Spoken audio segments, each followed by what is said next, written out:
Welcome back.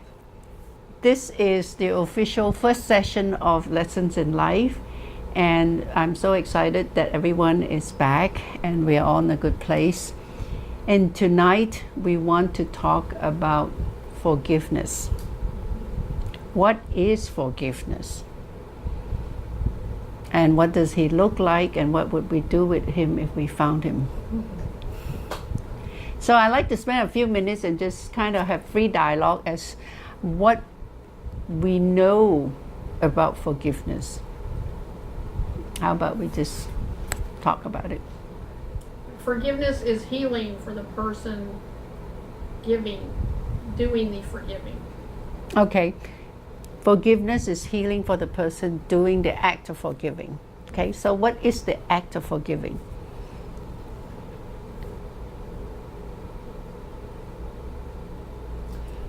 Act of forgiving is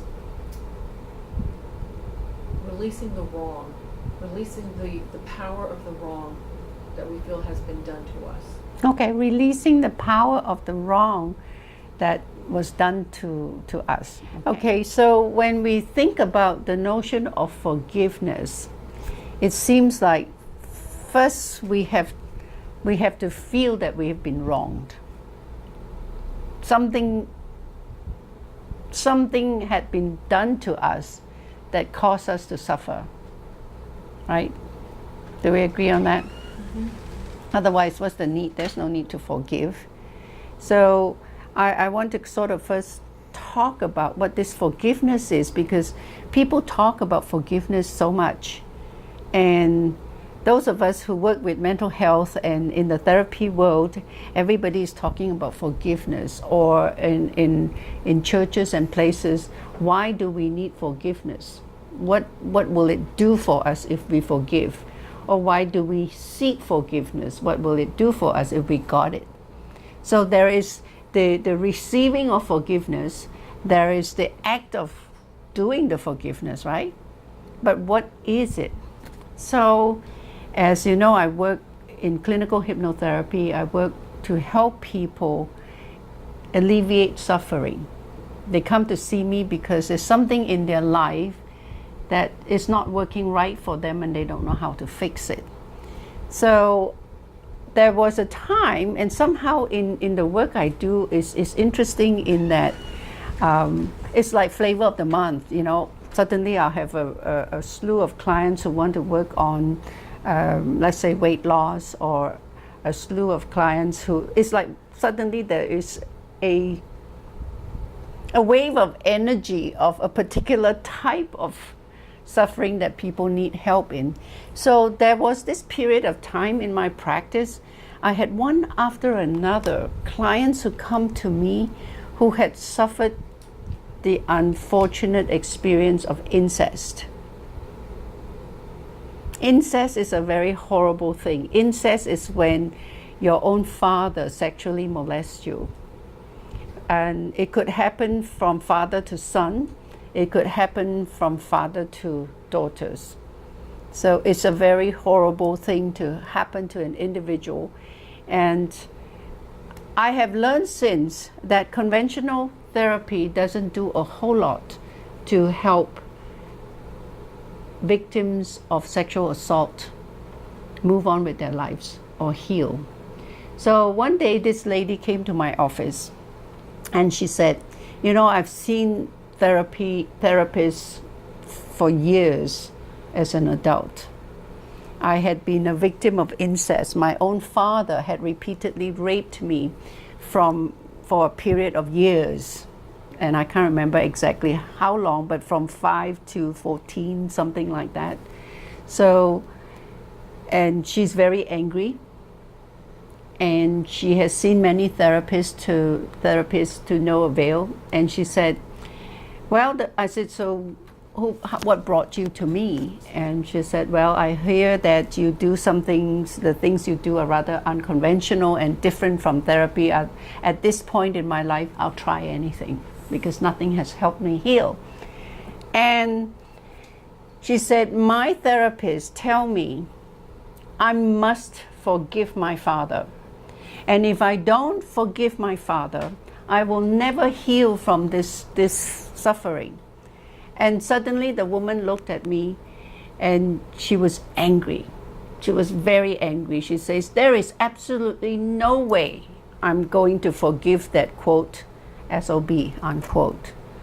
And then after the expression of anger, she says, very sadly, and tears start to flow from her face, and she says, I am so sad because if that were true, what these therapists say, it means I would never heal from this.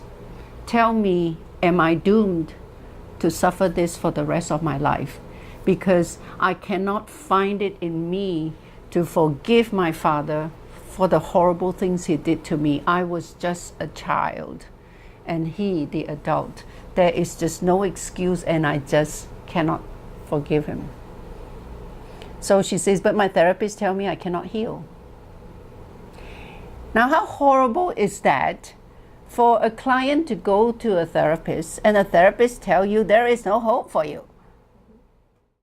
So this is a moment in my practice that I thought all the practice, all the training in the world does not prepare me with a line to respond to this poor woman. And I know then that all this work we do is sacred work. And that's when I decided to I have no answer for her. And I closed my eyes and went inside myself and say, come on, give me a hand here. I'm talking to God. And when I opened my eyes, I had no idea what I was going to say, and words came out of my mouth. So I said to her, I said, do you believe in God? And she says, yes, I do. I said, well, then, in my office, nobody needs to do anything against her will. So if you don't feel like forgiving your father, you don't have to. I said, but would you be willing to let God do it for you? In that moment, a different set of tears came down her face. And she said, yes, I can hand it over to God. And I literally put my left hand out. I said, give it. Put it here, and I put my right hand out. And she put her hand in my hand, and I put this hand in her hand. I said, now we can get to work. Now, would you consider that forgiveness? Mm-hmm. Yeah, yes. I believe that forgiveness is unique as your fingerprint, because everybody finds a different way to forgive. Now, the forgiveness is when we hold something inside us, an emotion of pain, of suffering, of anger, of anxiety, of something that doesn't feel good, as a result of a wrong that was done to you. And that suffering we hold and we hang on to. Some people will say, that is my suffering. Don't you be talking about my suffering, because they have now taken ownership of their suffering. For instance, once I worked with a woman with fibromyalgia. Fibromyalgia is a lot of anger that you hang on to that you can't let go, and eventually it becomes somatic, becomes physical. And I'm not a medical doctor, so don't hold this against scientific explanation. I work with energies, and from the energy perspective, fibromyalgia is when all the fascia in your body, all the connective tissues in your body, they are angry. They flare up. They are angry. So this woman who has so much drama in her life, and when she talks to me, she says, but that is my fibromyalgia. I said, okay, you can hang on to it. Nobody's going to steal it from you unless you want to give it up. But she is so wrapped up in that drama, she wasn't willing to let go. So the forgiveness thing is when we are so attached to the suffering, something bad happened to you. and in relationship to someone, and you hold a grudge for the rest of your life. It can come in small doses, or it can come in very drastic form, like in this case of this woman who had been raped for years by her own father. Now, it doesn't matter whether it's big or small, because it is what it is. About the anatomy of forgiveness. What are the parts that make up the need to forgive or the need to be forgiven? So there's got to be an act, right? Something has to happen to two parties. Here is the doer, and here's the one who's being done to, that cause the person who receives the negative act to suffer. Let's say the child and the father who molests the child, or somebody does something to you and hurt you in some form or other. So if you're the person and somebody has done something, as a result you hurt, as a result you lose something, whether you lose face or you lose property or you lose status, you lose something. You may even lose your hair in the process. But there is a sense of loss that causes you to feel less than as a result of that. And so this event has happened, good, bad, or ugly. It has happened. Now, the individual who has suffered the loss can do one of two things. You can let it go and say, poof, life's too short to worry about this, carry on. Or you could say, life's too short to be mad, but I'm going to get even. Now I'm going to plot how I'm going to get even. Or for the rest of your life, every time somebody mentions the guy's name, you're going to suffer all over again. You're going to get mad. And you can't go on with your life because subconsciously it has become your recurring movie. And you're victim over and over and over and over again, and it just does a big number on you. So given that, the person continues to suffer. And it's amazing how many people go through such degree of suffering for years and years and years until they have come to a point in their lives and say, okay, I've suffered enough. Something's got to give. I gotta do something else. I'm sick and tired of being the victim. And then and only then they have to do something drastically different, because to do the same thing over and over and over again and expect something new to happen is called insanity, as far as I last looked. Mm-hmm. So then the notion of forgiveness requires that we actually acknowledge that a wrong has been done to us, right? Or that we have done something wrong to somebody else and caused them to suffer. And then if we did that, for most of us who have a moral compass, then you feel guilty. You feel bad and you wish you'd done something else. Like you mentioned, I've done things I'm not proud of, which means you wish you hadn't done it because as a result of doing it, you caused hurt to someone unintentionally. But you can't change it now. So what do? You spend the rest of your life with a thing, to beat yourself up all the rest of your life. All these things happen that when we talk about the event, we suffer the event. So to forgive is to really let go of that attachment, that emotional, that spiritual attachment, because that becomes a hindrance to your progress, to your evolution. The Dalai Lama once said a purpose in life is to grow and to evolve, to learn, to grow and to evolve. And if you can't move on, you cannot evolve. If you're so stuck in revenge or so stuck in playing that old tape over and over again, then you're so full of that stuff you can't fill a teacup that's full. You have to be able to empty that teacup, to somehow detach from that suffering so that you can make rooms for new joy. And that's what we're talking about. So suffering happens when we feel we've been wronged, and we hang on to the memory and the feeling of hurt and suffering and pain for a long time. And every time we think about it or talk about it, these emotions come right back as if it was happening all over again. In hypnotherapy, we call it abreaction. I can say something and it triggers you, and suddenly you're there.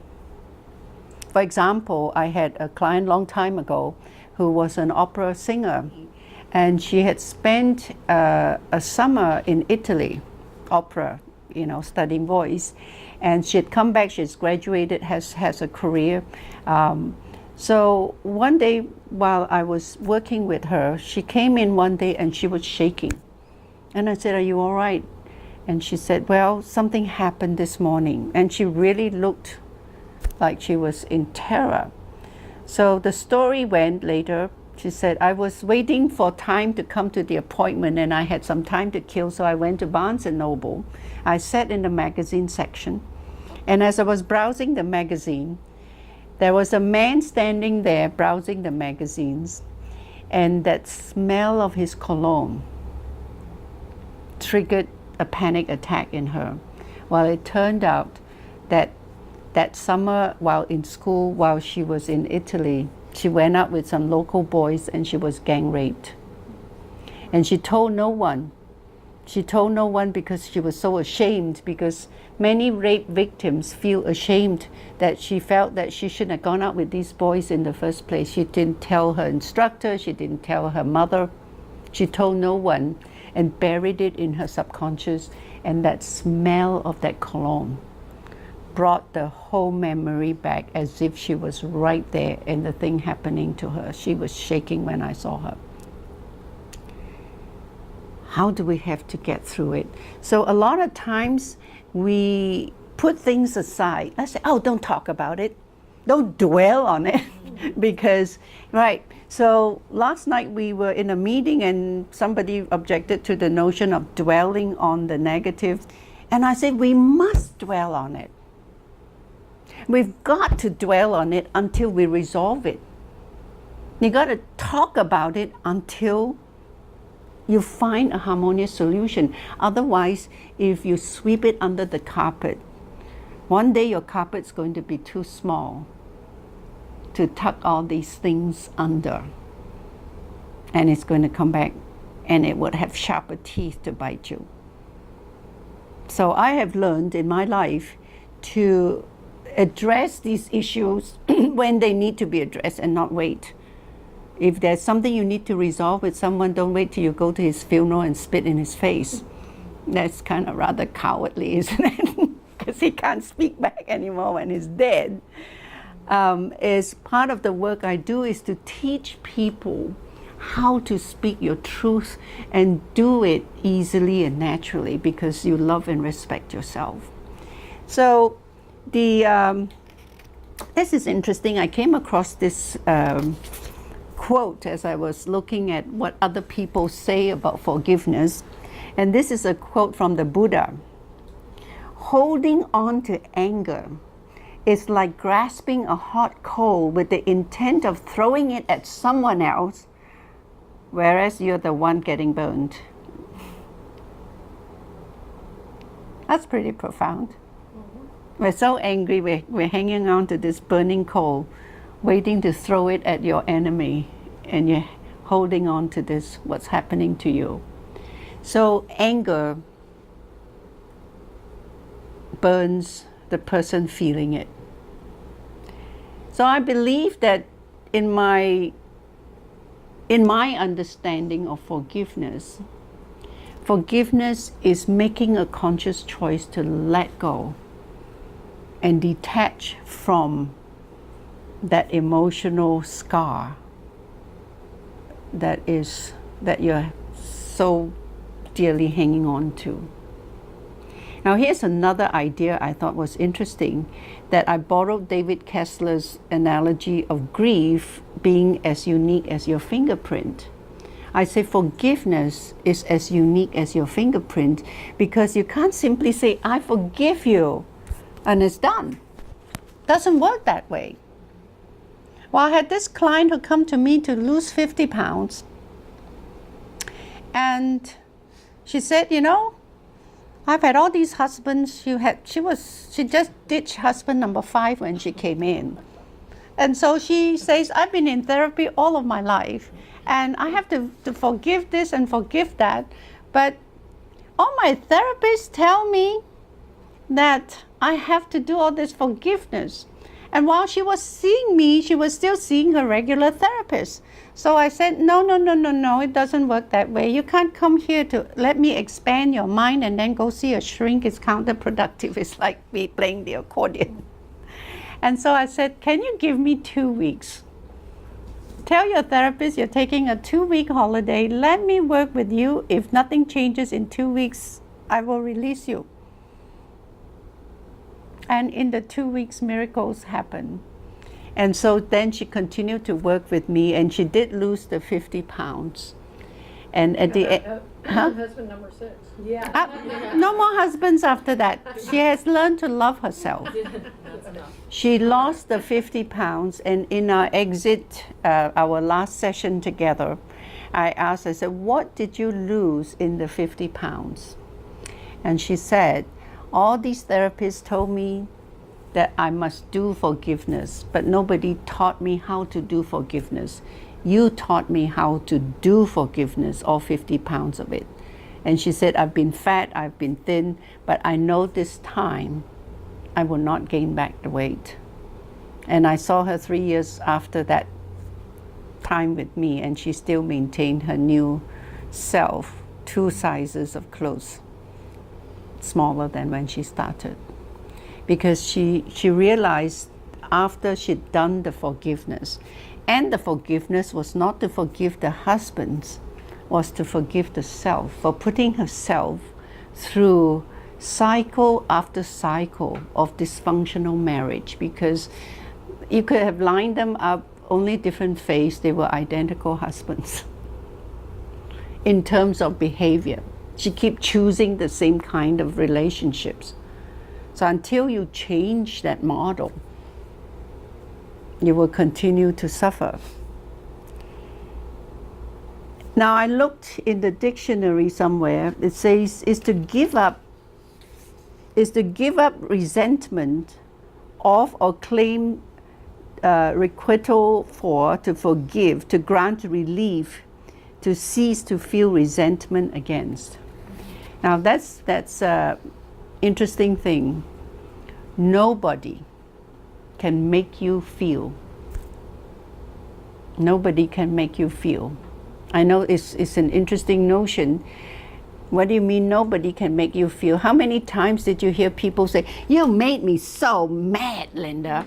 You know, you made me. And it's always you, the individual who is suffering the anger and the resentment, somehow miraculously has no responsibility in the matter. Now, good news, bad news, when that happens, the good news is it's always so self-righteous to justify your anger. I am so mad because she stole my pencil. I am so angry because, she stole my purse. I am so angry, I have reason to be angry. It is insanity to rationalize an emotion. You can't use a logical solution for an emotional problem. It's just the wrong tool.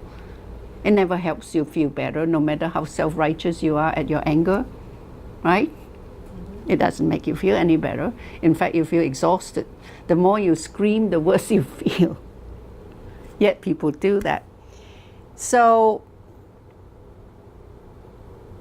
in order for us to let go of the wrong or the loss, you have to first grieve the loss. I think that's That's pretty profound. I was looking at, what's the name of this guy? Fred Luskin, PhD. He has written a book, he's from Stanford, and he's written a book on forgiveness. And he teaches forgiveness workshops, just like people who teach anger management workshops. So one day he was teaching the workshop, and a woman came up to him and said, help me, this forgiveness class. So how do I do this? How do I do this? And so she proceeded to tell him that her son was murdered, and she needs to forgive the person who killed her son. And so he asked the woman, how long ago was this? And she said, last week. And the man said, you can go home now. Go home now, come back. Come back, take at least 6 months before you come back, because you need to go home and grieve the loss of your son before you can begin to entertain the idea of forgiveness. I thought that was an interesting thing. I never thought about the idea of grieving the loss before we can do the forgiveness. I've spoken a lot, so any questions? I think that I'm probably talking about myself now, but sometimes these injuries that we kind of feed on and have trouble letting go of, and therefore forgiving, they become part of our identity, or my identity. Oh, yes. And so that's very hard to let go of that. It is possible to forgive, and forgiveness is not easy to do. To forgive, the verb, takes a lot of energy to act upon. Well, isn't it different from time to time? Like, for instance, the woman whose son was murdered, that forgiveness would not look the same, I don't think, as something else, like somebody that broke up with you in a really ugly way, and you just have to, necessarily, it's not the same thing. Oh, it's not. Yeah. As I said, forgiveness is as unique as your fingerprint, because each item you forgive is unique from the item. Forgiving yourself is very different from forgiving someone else. But I think ultimately it's you who needs to make that choice, how you feel. And therefore, forgiveness only works when you forgive yourself for allowing yourself to suffer. That's a very big deal to consider, to allow myself to suffer. I was watching this movie. It's a very old movie called The Painted Veil, based on the novel by Somerset Maugham. And if you remember, there was the beginning of the movie, there was this young man who's a doctor and a bacteriologist, and he was so in love with this woman, and he married her, and they went to China, 1925. They went to China, and the first thing the wife did was to have an affair with the what do you call that? The viceroy, or and then the husband found out that he had been betrayed, and he was very upset and very angry and just couldn't forgive her. And later on, when she was all sorry and all that, and he just would have nothing to do with her, they were in the middle of nowhere. And so the scene there that was really beautiful, and it is forgiveness in action. So the wife said to the husband, "Do you despise me this much? How much longer do you want to punish me? How much longer do you want to punish me?" And the husband looked at her and said, "Oh no, I do not despise you. I despise me for loving you. I despise me for loving you so much that your betrayal has just destroyed me." And that scene was so powerful. He knew exactly what this is all about. It's not her he despises, it's himself. And at some point later down the road, when they reconnected again, and his heart softened, and they reconnected, that was a moment of forgiveness and total acceptance of each other and each other's fault. It was just so beautiful because no words need to be said. No words need to be said. You just know because your heart opens. Right? In Buddhist terms, your heart chakra opens and blossoms like a lotus of 1,000 petals. And you allow the light to shine through. And you feel love again, because you cannot love unless your heart opens and love can flow inside. Some people will say it's an act of God, only God can forgive, because it takes an act of divinity to open your heart, to allow grace to flow in, and allow yourself to say, it's okay. I'm okay. And I can live with this and I can move on. And I'm making a conscious choice today that I suffer no more. So I believe to forgive is to first you must dwell in it. You must know exactly what you're suffering, and you must actually make a conscious decision to let it go. So I said dwell and release. That's my formula. You gotta dwell. If you can't talk about it, then you're ashamed of it, and that is another suffering. To feel shame is also to suffer.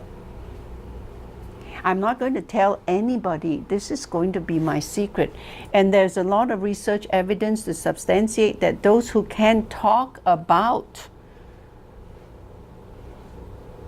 their losses, those who can talk and articulate their anger and their pain and can talk about it, these people heal better. There's actually research on 9/11. And the people who were interviewed after 9/11, not on 9/12, but much later, when they can feel compassion for themselves, for the victims, and also for those who did the act, they move on with their lives faster, and they suffer less depression and anxiety. There's research to back that up. So it's very interesting.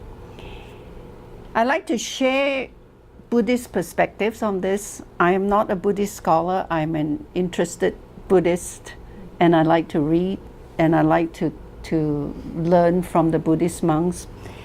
And there is a Buddhist monk who says, I listened to this lecture called 4 Ways of Letting Go. So when we talk about forgiving, to forgive is an act, which means that we actually have to do something. Like this woman said, you taught me how to do forgiveness. And I said, I did? What did I do? Well, we've gone through about how many, 30 hours of work. I can't remember exactly what I told her. But every step of the way it worked for her. And now I look at this lecture from the Buddhist monk, the 4 Ways of Letting Go. I said, well, gee, those of you who know my work, it's not so very different. Step 1, let go of the past.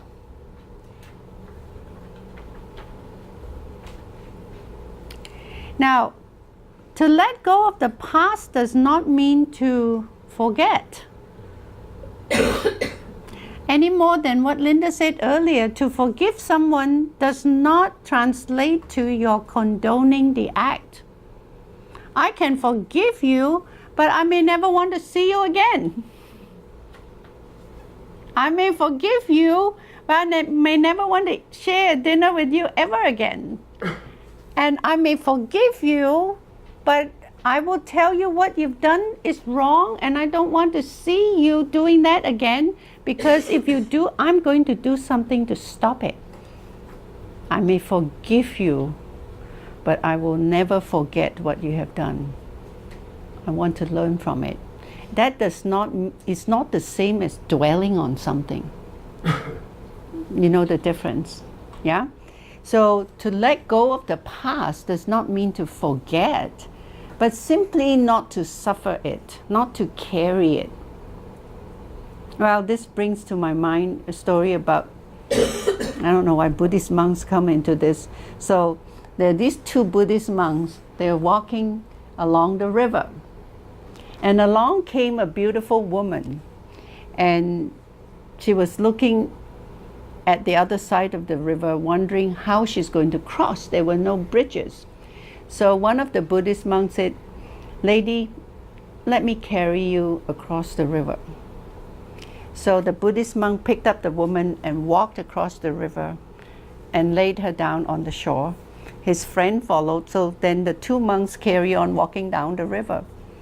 An hour later, his friend, the one who was not the one who carried the woman, said to the monk who carried the woman, "I wonder what that woman is doing right now."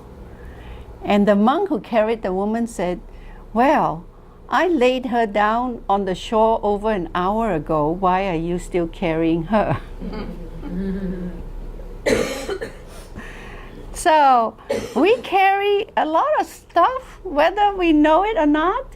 We carry a lot of stuff, whether we intend to or not. So the idea of forgiveness is to travel light, is to shed all these unnecessary burdens that cause us suffering.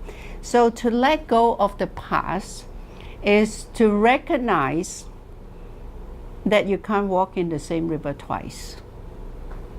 The past, and the Bible says, and it came to pass. It did not come to stay. Good or bad or ugly is over. It's done. There is nothing you can do to change it. The only thing you can change is how you perceive it. So people ask me, how do you work with people who've been sexually assaulted? It's so horrible, so very horrible. Well, I said, you help them. I would tell them, I cannot change what's happened to you. What's happened to you is horrible. What your father did to you is terrible. I can't change that. But I can help you stop suffering it today. And so that when you talk about it, you no longer have to cry about it. You no longer have to suffer it all over again. And you don't even have to, we'll get to a point where you don't even have to swear when you say your father's name. You will neutralize the emotions, and it is nothing more than yet another story. Our life is a book of many chapters. So many of us have no chapters. You have one long continuous movie that goes on and on and on. So we have to take pause and say chapter 1 is done, period. In England, I was taught, well, I grew up learning the Queen's English. That dot, that punctuation mark in British English is called full stop. I rather like that, don't you? Full stop. At the end of the chapter, there is a full stop. And I like that in many books, and I like physical books. At the end of the chapter, they actually give you a nice blank page before the new chapter begins. Isn't that great? You have a blank page before the next chapter. And so the work we do here is to learn how to be the author. How to be the author of the book of our life. And that's important. We don't get to write the beginning, but we get to write our own ending and anything in between. So if you like your life so far, congratulations. And the bad news is it's over. If you don't like your life so far, congratulations. And that part of your life is over. And the better news is you got a blank page today. What are you going to put in it? How are you going to write it? So we think about the whole notion of letting go of the past is so important. So many people, imagine you have a page. Yes, this page represents today. We went through that exercise a few weeks ago. How much of today do you spend talking about your past or worrying about past things? Right? Make a percentage. And then what's remaining? How much of the day do you spend worrying about the future because you're perseverating on all the bad things you've done in the past?